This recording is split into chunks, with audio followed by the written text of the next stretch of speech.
जय माता महालक्ष्मी।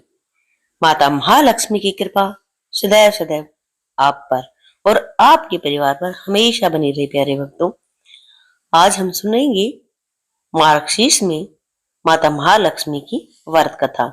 जो भी भक्त व्रत कर रहे हैं और नहीं भी कर रहे हैं, तो कथा को सुनने मात्र से भी माता लक्ष्मी की कृपा आप पर बरसेगी। मार्गशीर्ष यानी कि अघन के मास में पड़ने वाले गुरुवार को माता महालक्ष्मी के व्रत किए जाते हैं। माता महालक्ष्मी की कृपा सदैव परिवार पर बसती रहे और माँ का स्थायी वास हमारे घर में रहे, इसीलिए यह व्रत किए जाते हैं। इन्हें महालक्ष्मी गुरुवार भी कहा जाता है। मान्यता है इस व्रत को करने से दरिद्रता का मुख कभी नहीं देखना पड़ता।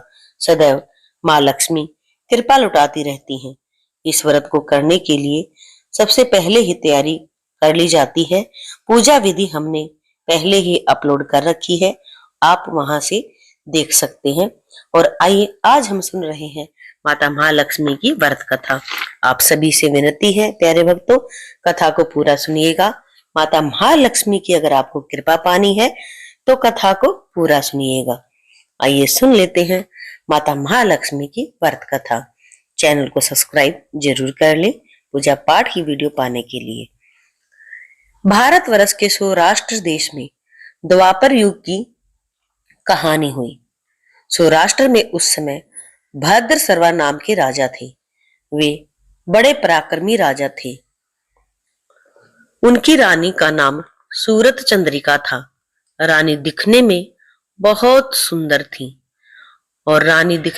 सुंदर थी और सुलक्षणा थी तथा पतिव्रता भी थी। उन दोनों को 7 पुत्र तथा उसके बाद एक कन्या का वरदान मिला। कन्या का नाम श्यामबाला था। एक बार महालक्ष्मी के मन में आया कि जाकर उस राजा के राजप्रसाद में रहे। इससे राजा को दुगनी धन दौलत की प्राप्ति होगी और वह धन दौलत से अपनी प्रजा को और सुख दे पाएगा। गरीब के घर रहे, उसे धन दौलत प्राप्त हो तो वह स्वार्थी की तरह केवल अपने ऊपर खर्च कर श्री महालक्ष्मी जी ने बूढ़ी ब्राह्मणी का वेश धरा। हाथ में लाठी लिए लाठी के सहारे रानी के द्वार तक पहुंची। यद्यपि उन्होंने बूढ़ी औरत का रूप धारण किया था, पर उनके चेहरे पर देवी का तेज था। उन्हें देखते ही एक दासी सामने आई। उसने इनका नाम धाम काम धर्म पूछ डाला। वृद्ध ब्राह्मण का रूप धारित माता लक्ष्मी ने कहा, बालिके, मेरा नाम कमला है। मेरे पति का नाम भुवनेश है। हम द्वारिका में रहते हैं। तुम्हारी रानी पिछले जन्म में एक वैश्य की पत्नी थी। वह वैश्य गरीब था। दारिद्र्य के कारण वह हर रोज घर में झगड़े होते थे तथा उसका पति रोज उसे मारता था। इन बातों से तंग आकर वह घर छोड़कर चली गई तथा वन जंगल में खाली पेट भटकने लगी। उसकी इस दुर्दशा पर मुझे दया आई। तब मैंने उसे सुख संपत्ति देने वाली श्री महालक्ष्मी की कथा सुनाई। मेरे कहने पर उसने श्री महालक्ष्मी का व्रत किया। श्री महालक्ष्मी प्रसन्न हुई, उसकी गरीबी दूर हुई, उसका घर संसार दौलत संतति संपत्ति से भर गया। बाद में पति पत्नी दोनों परलोक सिधारे। लक्ष्मी व्रत करने के कारण वे लक्ष्मी लोक में रहे। उन्होंने जितने साल माँ लक्ष्मी का व्रत किया उतने 1000 साल उन्हें सुख भोग मिला।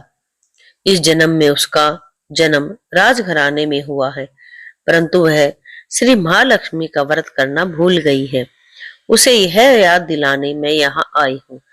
बुढ़िया की बातें सुनकर दासी ने उन्हें प्रणाम किया तथा श्री महालक्ष्मी का व्रत किस तरह किया जाए इस बारे में भी पूछा।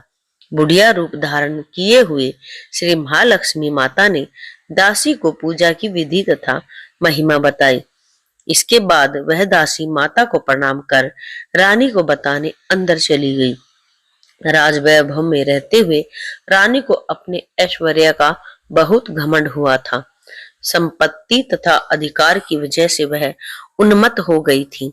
दासी द्वारा बताई गई बुढ़िया की बातें सुनकर वह आग बबूला होकर राजद्वार पर आकर बुढ़िया रूपी श्री महालक्ष्मी पर बरस पड़ी।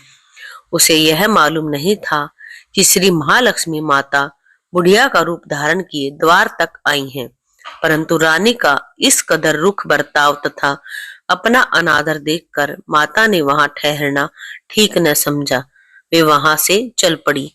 राह में उन्हें राजकुमारी श्यामबाला मिली। उन्होंने श्यामबाला को सारी बात बताई। श्यामबाला ने अपनी ओर से श्री माता महालक्ष्मी से क्षमा मांगी। माता को उस पर दया आई। उन्होंने श्यामबाला को श्री महालक्ष्मी व्रत के बारे में बताया। उस दिन अघन मार्गशीर्ष माह का पहला गुरुवार था। श्यामबाला ने परम श्रद्धा से श्री महालक्ष्मी का व्रत रखा। फलस्वरूप राजा सिद्धेश्वर के सपुत्र मालाधर से उसका विवाह हुआ। वह धन दौलत ऐश्वर्य वैभव से मालामाल हो गई। पति के साथ ससुराल में आनंद से दिन बिताने लगी। इधर श्री महालक्ष्मी का रानी पर प्रकोप हुआ। फलस्वरूप राजा भद्रसर्वा का राज्य एवं राज कारोबार नष्ट हो गया। यहाँ तक कि खाने के लाले पड़ गए। ऐसी हालत में एक दिन रानी ने राजा से निवेदन किया, हमारा दामाद इतना बड़ा राजा है, धनवान है, ऐश्वर्यशाली है, क्यों न उसके पास जाएं, अपना हाल उसे बताएं, वह जरूर हमारी मदद करेगा। इस बात पर राजा भद्रसर्वा दामाद के पास रवाना हुए। राज्य में पहुंचकर एक तालाब के किनारे थोड़ी देर विश्राम लेने के लिए ठहरे। तालाब से पानी लेने आते जाते दासियों ने उन्हें देखा। उन्होंने विनम्रता से उनकी पूछताछ की। जब उन्हें यह मालूम हुआ कि वे रानी श्यामबाला के पिता हैं, तो दौड़ते हुए जाकर उन्होंने रानी को सारी बात बताई। रानी ने दासी के हाथ राज परिधान भेजकर बड़े ठाट बाट से उनका स्वागत तथा आदर सत्कार किया, खान पान कराया। जब वे लौटने लगे तो सोने की मोहरों से भरा घड़ा दिया। राजा भद्रसर्वा जब वापस लौटे तो उन्हें देखकर रानी सूरत चंद्रिका खुश हुई। उन्होंने सोने की मोहरों से भरे घड़े का मुंह खोला, पर हाय भगवान, घड़े में धन के बदले कोयले मिले। यह सब श्री महालक्ष्मी के प्रकोप से हुआ। इस प्रकार दुर्दशा में और कई दिन बीत गए। इस बार रानी स्वयं अपनी कन्या के पास गई। वह दिन अघन माह का अंतिम गुरुवार था।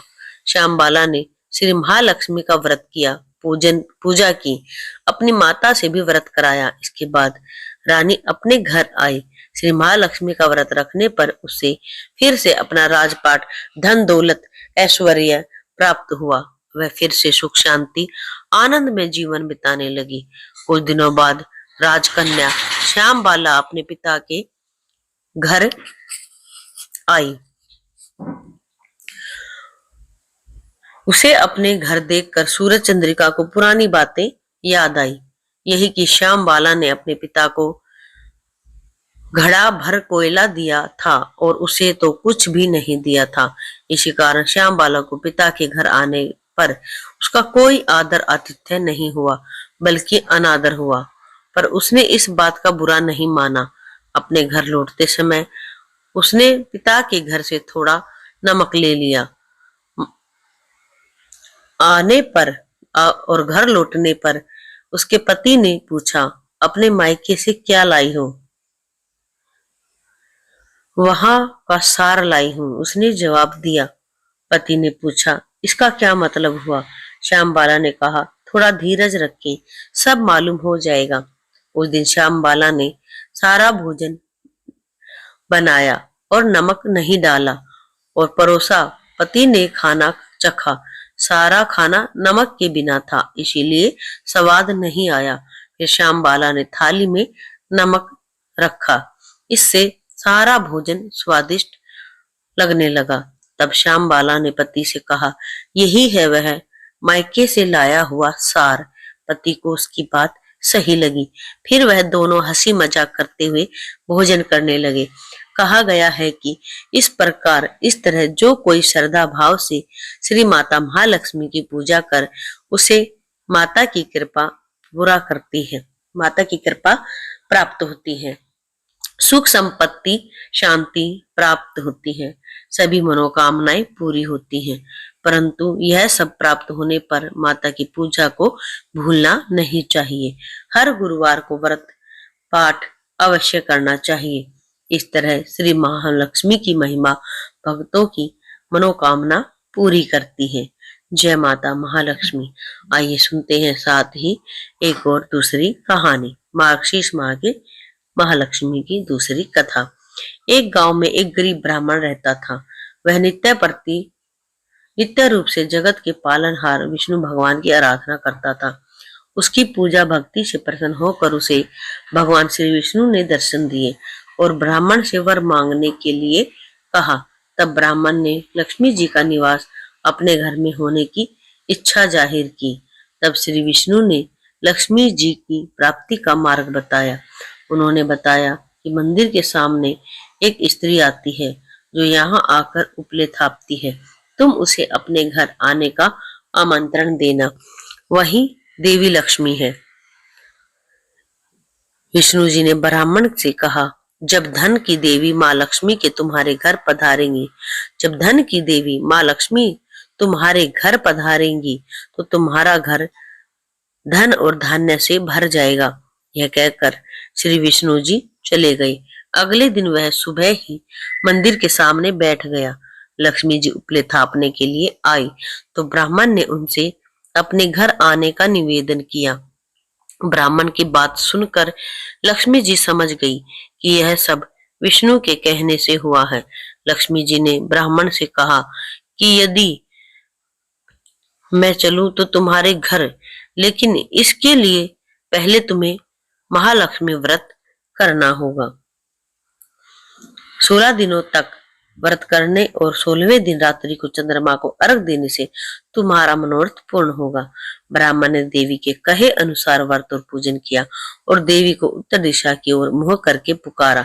इसके बाद देवी लक्ष्मी ने अपना वचन पूरा किया।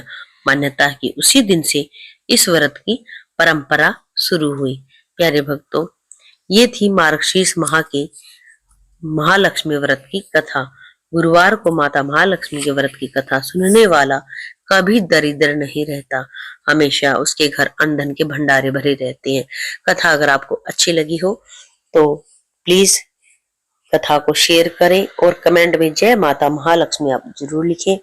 और लक्ष्मी नारायण भगवान सदा आप पर कृपा करें, सदा आपके घर में अन्न धन के भंडारे भरे रहे। मार्गशीर्ष माह के गुरुवार के हर दिन यह कथा आप जरूर सुने और चैनल को सब्सक्राइब करना बिल्कुल ना भूलें। जय माता महालक्ष्मी, आपके घर अन्न धन के भंडार हमेशा भरे रहें। हे माता महालक्ष्मी, जय माता महालक्ष्मी। कथा सुनने के बाद आप माता महालक्ष्मी की आरती करें, लक्ष्मी नारायण जी की आरती करें, क्योंकि माता लक्ष्मी नारायण सहित आपके घर में वास करे। इसलिए हमें माता महालक्ष्मी की व्रत कथा सुननी चाहिए, पढ़नी चाहिए। और इस जल को फिर हम शाम को सुनते हैं तो चंद्रमा को अर्घ दे दें। सुबह के समय सुन रहे हैं तो आप सूर्य को अर्घ दे दें। अगर दोपहर में सुन रहे हैं तो आप तुलसी जी में दे दें या फिर अपने कहीं क्यारी में किसी गमले में दे दें। जय माता महालक्ष्मी सदा ही आप पर कृपा करती रही। जय माता महालक्ष्मी।